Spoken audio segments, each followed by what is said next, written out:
Et salut à tous, c'est Pixey et on se retrouve donc pour cette critique retour gagnant, la 175e sur sans doute ce qui est le film le plus attendu de 2022 et le plus attendu déjà depuis plusieurs années. On y vient, c'est Avatar, la voix de l'eau. Sachez avant toute chose que nous sommes bien dans une partie non spoiler, rassurez-vous, lorsque nous passerons dans la partie spoiler, je vous préviendrai à ce moment-là, bien entendu. Mon rapport à Avatar, pour commencer avant toute chose, avant même de parler du 2, puisque je n'ai jamais vraiment parlé du 1, je crois, sur cette chaîne, à aucun moment, je ne suis même pas sûr d'avoir évoqué ce film, eh bien j'aime beaucoup Avatar.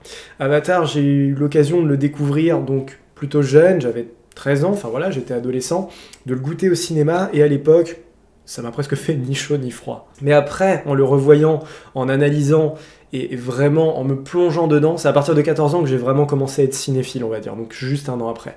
J'ai compris en fait ce qu'avait déclenché Avatar, en bien comme en mal. Parce que ce film, le premier Avatar, est vraiment à l'origine de beaucoup de choses, de renouveau dans le cinéma, de tentatives de plonger pleinement dans l'univers numérique. Alors des fois ça a marché, des fois ça n'a pas fonctionné. C'est un peu dans la même suite que tout ce qui a été engendré par la prélogie Star Wars avec ses prouesses techniques et numériques. Et même George Lucas n'est pas toujours apprécié à sa juste valeur pour la prélogie, mais moi j'aime beaucoup la prélogie et je suis plutôt du genre à la défendre et à l'aimer telle qu'elle est. Donc voilà, Avatar c'est quand même vachement fort. C'est pas un scénario de fou, on l'a toujours dit, c'est Danse avec les loups, c'est Pocahontas, c'est toujours le méchant colon qui vient envahir et qui se rend compte de son erreur et qui du coup partage la vie avec ce peuple indigène qui voulait au début, qui voulait dégager tout simplement. Il n'y a pas une énorme profondeur, mais en fait c'est ça, c'est tout le contexte d'Avatar qui a été reformé, enfin voilà, qui a été complètement modernisé avec une créativité et beaucoup de passion et beaucoup de technique au niveau du level. C'est ça qui fait la force d'Avatar, c'est surtout d'être un film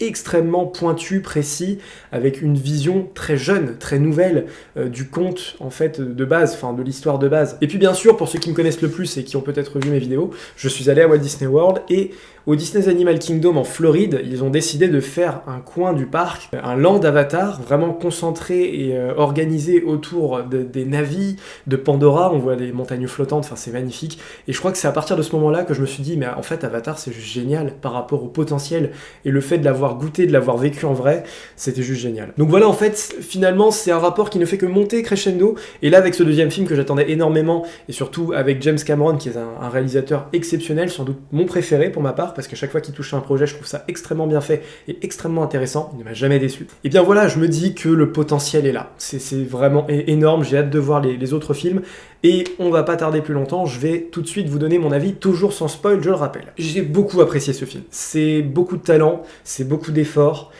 et ça a été très bon. Maintenant, je vais avoir 2-3 petites choses à redire.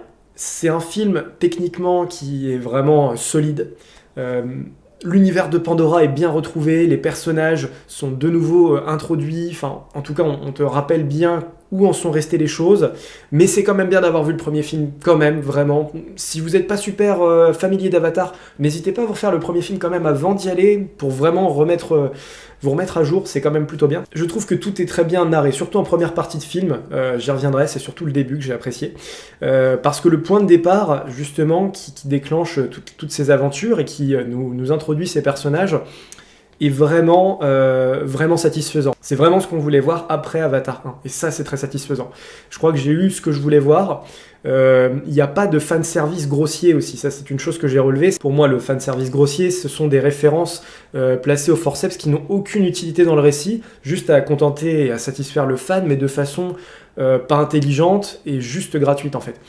Tout ce qui va découler en fait de Avatar, premier du nom, est fait avec le plus grand soin en fait, avec une espèce d'harmonie, on n'en fait pas trop, la tonalité reste quand même la même que dans le premier film, c'est-à-dire que c'est pas un film trop humoristique, c'est pas un film trop sombre, c'est pas un film trop familial, ni trop adulte pour autant.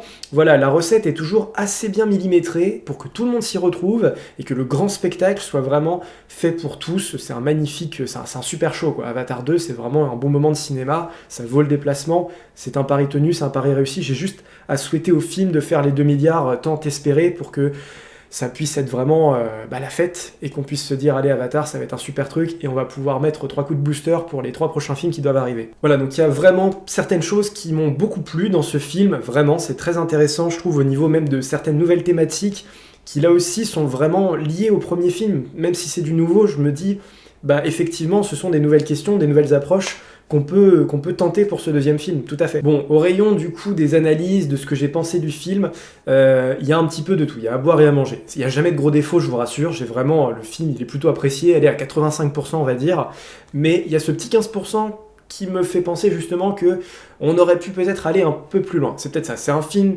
qui justement fait le taf, le fait très très bien, et je me dis, allez, si on avait voulu aller apporter encore un peu plus de folie, un peu plus de maîtrise, on aurait presque atteint l'excellence. La première que j'aimerais aborder, c'est la musique, parce que c'est une chose extrêmement importante pour moi du premier Avatar, et on va tout de suite rentrer dedans. James Newton Howard, qui est le compositeur du premier Avatar, nous a malheureusement quittés, il y a déjà de ça quelques années, et c'était génial ce qu'il avait fait sur Avatar. Et justement, ces 15%, je vous ai dit, qui me manquent pour pleinement apprécier le film, dire que c'est un sans faute perfect, absolument généreux et magnifique, il y a pratiquement la moitié de ce 15% où je me dis c'est la musique qui joue pas. Enfin, c'est la musique qui n'arrive pas à prendre sur moi parce qu'elle est pas assez explosive, elle est pas assez identifiée, elle est pas assez magique. Et c'est ça qui est un petit peu dommage. Elle est là, elle est très belle, elle est satisfaisante, mais la plupart du temps, on se contente de reprendre les thèmes qui ont été placés dans le premier, un thème de combat, un thème de méchant, le thème de Pandora, le thème d'Avatar. Et au final, je me dis, bon, voilà, on a pris un gars à la place de James Newton Howard et on lui a demandé de faire un peu le même taf ou d'essayer de raccrocher les wagons. Sauf qu'il n'y a pas de nouvelle compo, il n'y a rien qui ressort. J'aurais aimé avoir des titres en tête, enfin des titres, des musiques, des symphonies en tête, comme quand je suis ressorti du premier. Le thème d'Avatar, quand on l'entend dans le premier film, c'est resté.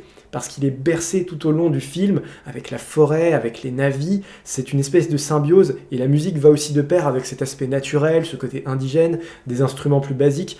On n'a pas apporté de nouvelles choses là-dedans. Et comme Avatar, moi j'ai envie de le considérer comme le prochain Star Wars, au niveau de la portée qu'il peut avoir, j'aimerais beaucoup, mais moi en tout cas je le mets à ce niveau-là parce qu'il y a un potentiel de créativité, et le fait que ça puisse parler à une nouvelle génération et à de nouveaux réalisateurs, pour moi c'est quasiment le niveau Star Wars si on fait bien le travail. Et bah, ce deuxième film, question musique, voilà, il y a beaucoup de manque, je trouve. Par exemple, à la fin du film, vous avez une chanson de The Weeknd, ça n'égale pas le titre de Leona Lewis, I See You, qui était magnifique et merveilleux, je l'écoute encore des fois, ça c'est super. Là, The Weeknd, pour terminer le film, c'est sympa, mais t'aurais pu mettre cette fin de film avec cette chanson de The Weeknd dans n'importe quel Disney, n'importe quel film un peu émouvant. Bon, c'était pareil, c'est pas super identifié à Avatar, comme je vous l'ai dit, c'est un peu chanson générique, random, un petit peu. Bon, ensuite, ce que j'aimerais dire, c'est que c'est quand même un très beau film, c'est-à-dire c'est pas un produit marketing qui souffre justement de cet empire Disney qui a la main mise et qui impose son diktat. Ça, c'est clair que on ressent que vraiment James Cameron peut vraiment faire ce qu'il a envie de faire, les personnages sont correctement développés, les intrigues sont pas biaisées, sont pas contraints, on n'a pas affaire à du wokisme par exemple, enfin au premier abord, au premier aspect, là j'ai déjà vu quasiment 2 fois aujourd'hui, je sais pas, j'ai pas tellement l'impression que justement ils soient un peu dans nos mœurs, dans les contraintes. 13 ans après le premier film, on aurait pu aussi avoir cette crainte-là, hein. Et franchement ça va, c'est pas un délire trop naturaliste, trop vegan justement, ça se prêtait complètement à ça, hein. Et ça l'est déjà de base, de toute façon, Avatar, hein. C'est vraiment voilà, la nature extraterrestre face à l'homme terrien envahisseur. Donc il y a déjà ça, mais ça a toujours été savant, subtil, poétique. Ça n'en a jamais trop fait au service de la société de consommation et au service des mœurs et voilà, du fond de pensée des gens qui instaurent justement tous ces mouvements aujourd'hui dans notre société, quoi. Voilà, Avatar n'est pas trop là-dedans, c'est pas un produit Disney, c'est pas du prêt à consommer, ça fait plaisir, vraiment, c'est plutôt cool.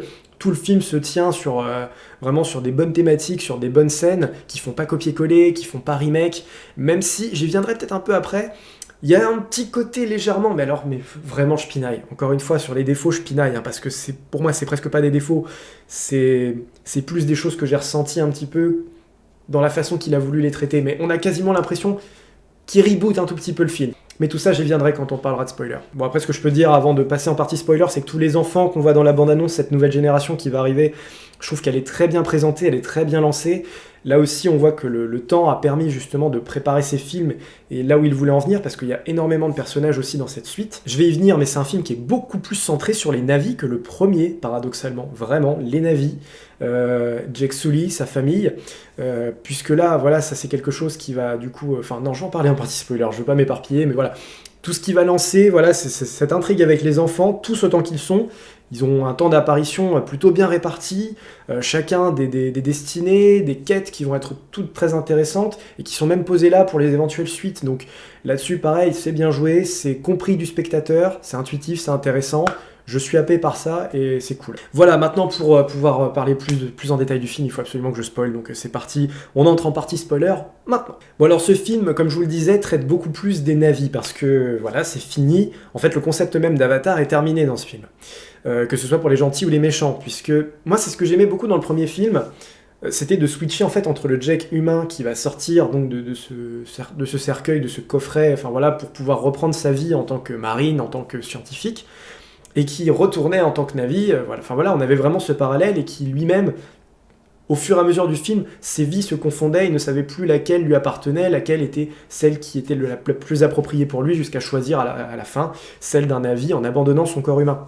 Ça, c'était une technique parfaitement réussie au niveau justement de l'identité, de la technologie, du futur. C'est quelque chose qui propulsait Avatar en tant qu'œuvre vraiment de l'avenir et de l'inventivité, c'est-à-dire cette conscience qui peut jongler entre plusieurs corps. Malheureusement, c'est quelque chose qui se retrouve un peu en début de film avec Quaritch, qui du coup a laissé son ADN pour pouvoir créer un avatar de lui-même, mais pareil, vu qu'il a laissé son ADN, il a plus de corps humain, donc il peut plus switcher. Ça aurait été super intéressant, je sais pas, qu'il récupère son corps ou quelque chose, qu'ils arrivent à le réparer, j'en sais rien, et qu'il puisse lui avoir cette possibilité de switcher. Enfin, je ne sais pas, bref, mais bon, ça après, c'est même pas des défauts, hein. Mais le film, du coup, n'a plus que ses parties Avatar, enfin, plus que ses parties Navi, et ça se ressent. C'est vraiment quelque chose qui se ressent. Sauf que c'est pas la façon de faire habituelle de James Cameron. C'est-à-dire que James Cameron, dans tous les films qu'il a fait, enfin la plupart, ceux que j'ai vus, ceux que je connais le mieux, il traite une thématique, mais via autre chose. Alien, il va traiter ça via une équipe de Marines super attachante, toutes avec des différences, tous avec un comportement, enfin voilà. Les aliens sont comparés à cette équipe, il y a aussi Newt dans le film, donc enfin voilà, l'alien n'est pas le sujet unique du film. Dans Titanic, le naufrage du Titanic n'est pas le sujet unique du film, c'est l'aventure de Rose et Jack, c'est leur romance, et tous les personnages qui gravitent autour, ça marche toujours comme ça. Dans Terminator, on gravite pas uniquement autour du Terminator, que ce soit le premier ou le deuxième, il y a des personnages humains, il y a un autre Terminator en face. Voilà, là le souci c'est que c'est vraiment full Pandora, Navi, au point même que j'ai l'impression que les humains qui sont venus se réinstaller, c'est super menaçant au début du film. Tu vois que cette fois-ci ils sont pas venus avec un ou deux vaisseaux, mais il y en a bien une dizaine comme dans le premier film qui pouvait contenir des centaines de colons, des armes, plusieurs vaisseaux, enfin tout un tas d'artillerie, de matériel. Là il y en a 10 qui arrivent. Et voilà, ça se repasse comme dans le premier film, c'est-à-dire que ça crame tout à l'arrivée, ça brûle, ça explose, mais c'est juste posé là, je pense, pour de prochains films. Et ma théorie là-dessus, puisqu'on voit une ville se construire, mais vraiment à vitesse grand V, ça s'implante, ça pousse comme un champignon pour montrer le virus humain, je pense que cette ville qui est en train de se construire, qu'on voit d'ailleurs dans la bande-annonce, sera le sujet du 3e ou du 4e film. Il y aura sans doute une tentative de la part des humains, je pense, de créer des mégalopoles sur Pandora, enfin vraiment, et je pense que ça va vite arriver, qu'il va y avoir des citoyens, des villes, peut-être même des civils, et que la guerre peut-être, que les navis vont vouloir déclencher, enfin voilà, reprendre leur terre, va être compliquée peut-être à cause de l'arrivée de civils humains, et ça pourrait créer des tensions, des conflits peut-être, mais là on voit vraiment qu'ils sont en train de construire des immeubles, qu'ils sont en train de construire des canalisations, des systèmes électriques, donc c'est pas une base militaire, c'est pas un campement scientifique, ils construisent vraiment une ville, donc je pense que logiquement, moi c'est mes petites théories, c'est ma partie un petit peu attente du prochain film, c'est de voir une quantité d'humains énorme arriver, surtout que c'est dit à un moment du film, la Terre elle est foutue, là on en arrive à un stade où les humains ont compris, et ça c'est juste évoqué, c'est juste posé là, mais on va pas du tout en reparler dans ce deuxième film, et c'est très intriguant, c'est très curieux. J'aurais vraiment aimé qu'on revienne un peu plus là-dessus, parce que justement, ça nous aurait un petit peu excentré de la partie Navi qui est omniprésente dans le film. On ne sait pas trop ce qui se passe du côté des humains, mais il se prépare quelque chose. Et ça, je suis un peu frustré, du coup, je ne sais pas dans quoi le ranger, parce que c'est clairement une attente que j'ai pour les prochains films, mais on y reviendra dans Avatar 3 et éventuellement dans Avatar 4. Comme je vous le disais, il y a une intrigue que j'ai beaucoup aimée, enfin en tout cas, un développement de personnage, c'est du coup l'enfant de Grace, qui est un petit peu l'élu de la force, elle est venue au monde parce qu'ils ont essayé de transférer la conscience de Grace dans son avatar et ça n'a pas marché, mais en guise de cadeau, de compensation, c'est un peu bizarre, Eywa a permis à Grace de donner la vie, du coup à une fille qui est beaucoup plus connectée à Eywa que n'importe quel Navi, elle ressent tout, elle est passionnée par la nature, elle sent le monde qui respire autour d'elle, n'importe quelle des créatures, elle a d'ailleurs un pouvoir limite d'influence sur les créatures qu'on n'avait pas encore vu à ce point sur les Navis, elle n'a qu'à brancher sa tige, là, sa queue de cheval, et elle est vraiment capable de pouvoir influer sur les plantes aquatiques, on le voit à la fin du film, c'est intéressant. C'est un petit peu le genre de choses à laquelle je m'attendais. Je pense qu'elle va être capitale dans les prochains films. Clairement, je pense qu'elle aura un très grand rôle à jouer. Pareil, là aussi, il y a une scène qui est posée pour l'avenir, où je crois qu'à un moment, elle a un flashback. Enfin, elle voit Grace, Grace en tant qu'avatar et à la fois en tant qu'humaine, elle s'échange quelques mots, et elle a une crise d'épilepsie à ce moment-là, alors qu'elle était branchée à l'arbre des âmes. Et c'est posé en mode ouais c'était dangereux, faut pas le refaire, mais pareil c'est du contexte qui est posé pour les prochains films, c'est sûr, alors c'est très bien fait, mais en fait il y a très peu d'avancées. On avance vraiment sur la voie de l'eau à fond la caisse, les nouvelles peuplades sous-marines, les nouveaux villages, la revanche de Quaritch, tout ça c'est bien développé, mais alors tout le reste tu sens qu'ils posent des petits cailloux pour les prochains films, et c'est super frustrant, c'est ce qui m'intéressait le plus, c'est vraiment les parties qui m'intéressaient le plus, du coup j'espère que je vais savourer Avatar 3, mais ça j'ai hâte de voir où ça va nous mener, avec les autres enfants de Jack Sully qui sont très intéressants eux aussi, mais forcément c'est un peu plus des rôles qu'on a déjà connus, c'est des rôles plus classiques, ce sont des enfants qui vont prendre la relève, avec cette intrigue du coup du père qui est très sévère, qui est très autoritaire envers deux de ses fils, et il y en a un qui désobéit tout le temps, l'autre qui répond aux règles, et celui qui répond à ses attentes le plus va mourir, hein, voilà, c'est... Netam, j'ai pas encore les noms, hein, ça va venir quand je vais revoir le film, mais bon c'est son aîné. J'avais vu venir qu'un des membres de la famille allait mourir. Tu te dis qu'au début, ils sont 6, quoi. Il y a 4 enfants. Il y en a un qui arrête pas de désobéir, qui veut toujours aller à la baston, même si son père lui dit non. Je fais ouais. Mais dans un sens, lui, tu vois qu'il est très central dans ce film. Le deuxième fils de Neytiri et Jack Sully, tu vois qu'il est très central, qu'il a droit à sa petite romance, qu'il a le droit à sa rencontre avec ce poisson formidable, enfin cette énorme baleine. Donc je me suis dit ouais, ils peuvent pas le faire crever. Franchement, c'est pas possible. Enfin, ça me paraîtrait énorme de le faire mourir alors qu'on l'a autant développé. C'est celui qui a vraiment droit, je pense, au plus de développement, mais pas de grand chose. Et le premier est sans doute l'enfant le moins développé, l'aîné avec la petite dernière. Mais pareil, la petite dernière, c'est un petit peu l'effet comique très bien ajusté, très bien dosé, qui sera sans doute réutilisé pour d'autres films. Donc voilà, c'est triste, c'est prenant, mais je l'avais vu venir. Malheureusement, c'est un film où je me suis dit, bon, enfin après tant mieux, tant pis, mais j'ai pas été surpris par ce film, j'ai pas été ému malheureusement, parce que je le sentais grave venir. Il y a des choses dans le premier film que j'avais pas vu venir. Par exemple, la mort de Tsute, la mort de Trudy, qui sont super gratuites et qui sont vachement... Mais ça aussi, la musique dans le fond, comme je vous le disais tout à l'heure, elle aide beaucoup ce moment-là, où il y a beaucoup de personnages qui vont mourir pendant l'attaque de l'Arbre des âmes dans le premier.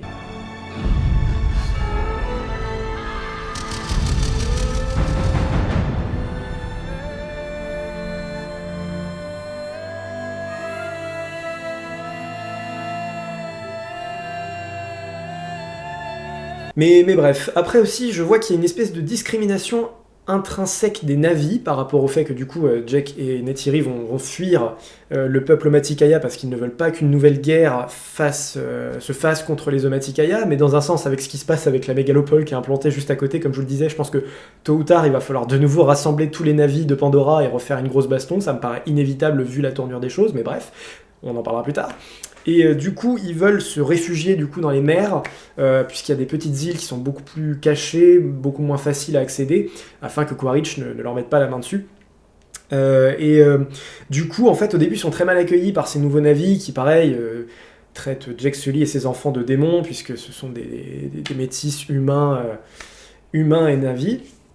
Et voilà, tout ça c'est pareil, c'est une nouvelle chose. Au début, ces navires en fait vont pas être super attachants, les nouveaux, parce qu'il faut le temps qu'ils apprennent à se connaître, il faut le temps qu'ils puissent vivre en communauté, dans un autre peuple. Et ça, c'est tout le chemin du film, c'est ça la voie de l'eau au final, c'est d'apprendre à vivre de façon aquatique avec ce nouveau peuple, comme on a appris à vivre avec les Omaticaya. Et c'est en cela, comme je vous le disais, qu'on a une espèce de forme de reboot, un peu de retour à zéro pour James Cameron, qui veut refaire un peu le même film, pas tout à fait le même film, mais vraiment dans cette espèce de schéma de délire, cette fois-ci avec de l'eau. Je pense que c'est une façon plus simple de venir attraper le spectateur, en montrant que le film va être tout aussi cool, puisqu'il lui ressemble énormément dans la façon d'être créé, et qu'il va pas prendre trop de risques, comme l'avaient fait d'autres films, qui jouaient avec des grosses licences. On prend pas trop de risques, on met pas trop de fanservice, on recommence juste les choses dans un contexte légèrement différent, avec de nouvelles créatures et des personnages qu'on a juste à développer, mais dans le même univers et dans les mêmes thématiques. Ça suffit, je pense que ça suffit à prendre, et ça c'est plutôt réussi. En guise de dernière petite chose que j'ai soulevée, et ça c'est pareil, je ne sais pas trop dans quoi le ranger, j'ai encore des interrogations sur le film. Je dirais pas que c'est mauvais, je dirais pas que c'est bien, mais le film fait donc 3h10, 3h05, allez si on compte pas le générique, et c'est un petit peu trop long. Mais ça m'a pas dérangé pour autant. Je me dis, est-ce que c'est vraiment moi qui pense que c'est trop long ou non, est-ce que c'est pas du tout trop long en fait? C'est découpé en 3 actes, on a la fuite de la forêt parce que les humains reviennent, on a toute l'introduction de sa famille, voilà, la forêt, premier acte. Deuxième acte, c'est l'arrivée dans cette peuplade aquatique, on doit tout recommencer à zéro et apprendre. Et le troisième acte, c'est la recherche de Quaritch, et le fait qu'à la fin, il arrive à kidnapper ses enfants et déclenchant la bataille finale. Chacun de ces 3 actes est un peu trop long pour lui-même. Tu peux retirer 10 minutes à chacun des actes, je pense, allez, peut-être pas 10, allez 5, si je suis pas trop généreux. Vraiment, je me dis, tu peux passer à l'étape suivante un peu plus rapidement. Parce que là, il n'y a pas grand-chose qui justifie 3 heures. Un film de 2h30, ok. Ok, mais vraiment, encore une fois, j'ai un peu du mal à savoir. Je vous dis des choses, mais je sais pas, il va falloir que je revoie le film. Et je me suis dit, en quoi le film devait durer plus longtemps que le premier? Vraiment, parce qu'il raconte des choses dans le même contexte, je l'ai dit, il ressemble énormément dans la façon de faire et la façon de narrer l'histoire. Ça ressemble beaucoup, on a repris le même méchant, il a juste changé de tronche, mais il a les mêmes motivations, il y a la ville, enfin, l'implantation humaine recommence de nouveau, comme dans le premier film, tout est pareil, alors qu'est-ce qui vaut le coup de développer une demi-heure de plus, quasiment que le premier film, quoi, c'est ça, c'est une demi-heure de plus. Je pense qu'on nous prend un petit peu par la main, de façon intelligente, et là aussi je peux pas reprocher ça, parce qu'après 13 ans, t'es obligé. Encore une fois, c'est très bien fait, mais on sent, voilà, enfin moi j'ai senti un petit peu qu'on essayait de m'accompagner gentiment, sans trop essayer de perturber. Voilà. C'est pas aussi exaltant que le premier, qui a beaucoup tenté de choses, qui a développé beaucoup plus vite les personnages, qui les a emmenés vers plus d'action. J'ai l'impression qu'il y a plus de scènes d'action, il y a plus de contexte, il y a plus de tableaux dans le premier film, entre la nuit, le jour, les différents endroits, l'arbre maison, l'arbre des âmes, la base humaine, comme je vous l'ai dit, il y avait cette intelligence de switcher entre le côté humain et le côté Na'vi, ce qui apportait beaucoup plus de consistance au premier film, là où on va très très peu voir les ennemis et les humains dans le deuxième. Et même les ennemis, hein, Quaritch va faire exactement le même parcours initiatique que Jake Sully dans le premier, il va apprendre la langue, il va apprendre à dompter un Ikran, encore une fois les similitudes sont là pour faire en sorte que le film reste vraiment en terrain conquis. On n'est pas tellement allé explorer autant que ça, je pense, la voie de l'eau, et même le reste de Pandora et le reste de ce que peut offrir Avatar. On sait que c'est un univers qui a beaucoup de potentiel, j'entre dans la conclusion à partir de maintenant, je vous le dis. C'est un univers qui a du potentiel et il reste des films de toute façon, donc c'est peut-être bien de ne pas avoir trop balancé. Moi j'ai toujours confiance en James Cameron, il m'a eu, c'est cool. Il m'a moins eu que sur le premier, mais il m'a eu suffisamment pour que je sois encore de nouveau intéressé par l'univers et que je m'y replonge. Ça fait plaisir. Mais tout ce bilan est encore un petit peu flou, parce que j'adore le film, ça je le sais, et j'aurais pas besoin de deuxième visionnage ou troisième visionnage pour dire que le film est bien, il est très bon, il est génial.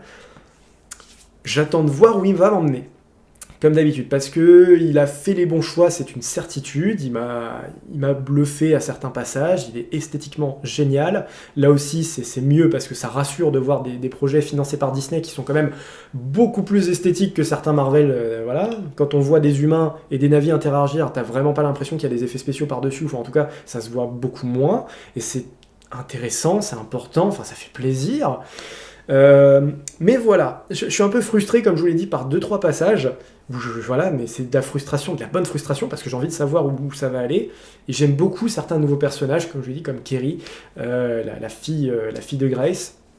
Voilà. J'ai vraiment envie de les revoir bout à bout, j'ai envie de m'y replonger, je suis très intrigué. Au-delà de tout ça, la note positive, c'est que je suis très intrigué, j'ai vraiment hâte de savoir, et j'ai très hâte de voir le troisième film, j'ai déjà pas mal de scénarios dans la tête. J'espère que ce sera un film justement un peu plus sombre, un petit peu plus désabusé pour nos héros. Je pense que ce serait cool, et moi je vois la suite logique comme ça, comme je vous l'ai dit. Maintenant, à voir. Merci à vous d'avoir suivi cette critique de Avatar 2, on se retrouve très bientôt pour d'autres vidéos, voilà, et puis pour ce début d'année 2023 bien sûr, voilà. Donc je vous souhaite un excellent Noël d'ici là, hein, je ne sais pas si on se reverra avant, et à la prochaine, salut à tous, et je vous conseille évidemment d'aller voir Avatar 2, bien entendu. Allez voir Avatar, la voie de l'eau. Salut à tous.